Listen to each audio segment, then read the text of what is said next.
The Ministry of Foreign Affairs of Ukraine has issued a stern warning to Belarus in the past 24 hours not to approach the border and not to provoke Ukrainian troops during the joint military exercises with the Russian Federation, Zapad 2025. Moreover, this is an official statement that it's better for Belarusian military personnel not even to come close to the Ukrainian border.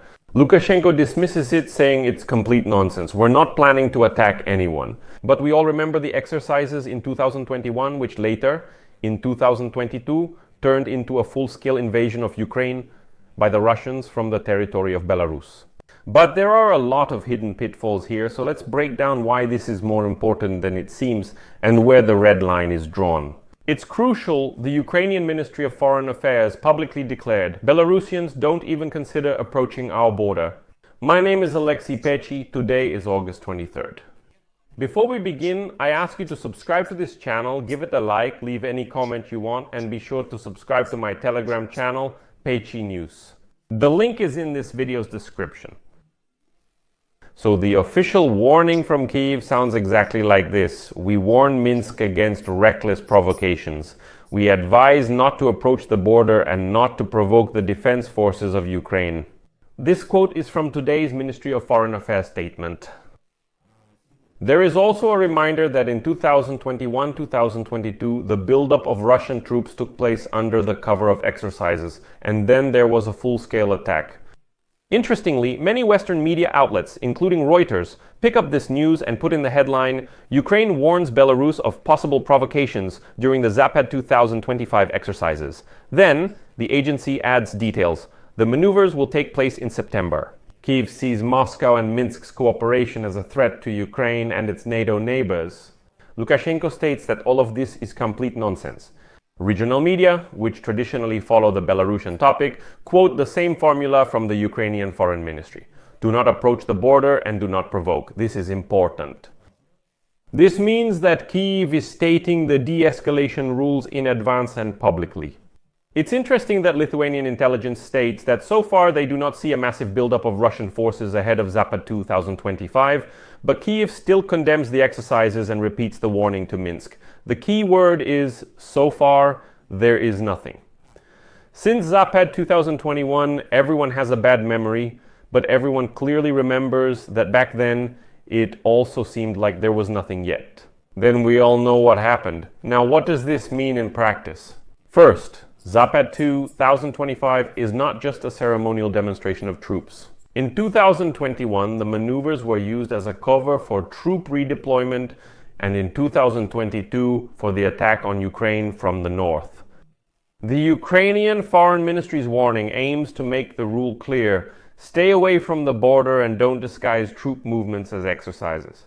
This is a direct prevention of what the military calls contact incidents. Second, why is NATO mentioned in the text of the warning from the Ukrainian Foreign Ministry? Because West-2025 geographically affects the Suwalki corridor, Poland, Lithuania, and Latvia.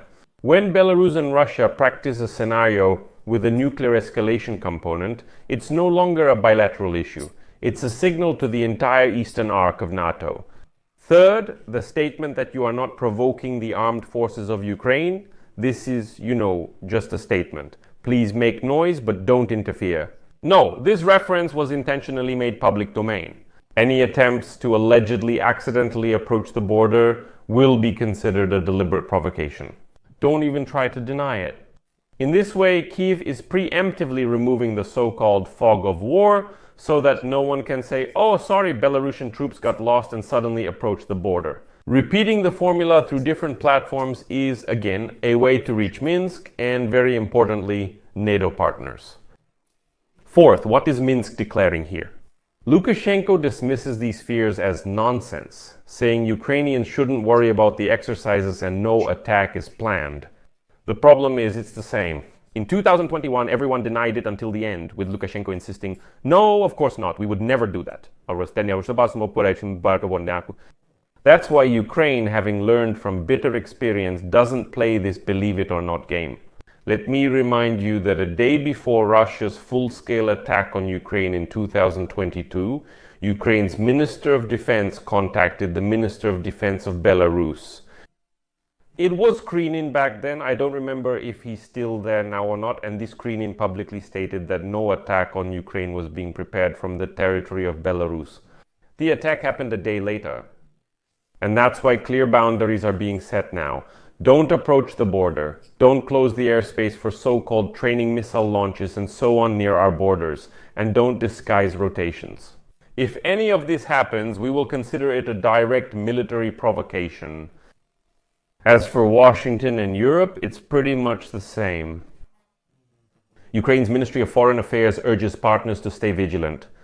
This is about monitoring satellites, aerial reconnaissance, and, an important point, about the connection with security guarantees that are currently being developed for Ukraine. Any gray zone in the north makes these guarantees more expensive and complicated. Here is the important point. Security guarantees for Ukraine must include the threat to our country not only from Russia, but also from Belarus. Because if only the threat from Russia is included, it is possible that the so-called Union State could later be used to attack Ukraine. Vladimir Putin will say, we're not attacking. What security guarantees does Ukraine have? It's not us attacking. That's not written anywhere. Sixth, what about the risk of incidents? Well, the Ukrainian formula sounds like this: don't provoke. It's also a signal, probably to their own troops, for Ukrainian forces to hold their fire within the rules of engagement and not give any reason, no matter how it sounds. At the same time, there's a caveat in case of treachery. If, under the cover of exercises, they start redeploying to the border or making demonstrative moves, Kyiv gains the moral and legal right to increase combat readiness. So Ukraine is saying directly, we are not going to attack anyone, our armed forces are at combat readiness, we are not going to provoke, and so on. But if we notice anything, we will immediately raise our combat readiness. This is exactly what everyone probably lacked in 2021, a formalized, clearly stated red line. Seventh, why is it important that Western media are now writing about scenarios involving a nuclear component? Because it preempts and disrupts Moscow's attempts to pretend it's just an exercise. If the scenarios involve hypothetical tactical missile systems and hypersonic scenarios, it's hard for neighboring countries to ignore all of this. And Kyiv is doing exactly what it should, calling things by their names and asking Minsk to stay away from the border, directly saying there's a nuclear component there and it's better not to play with fire.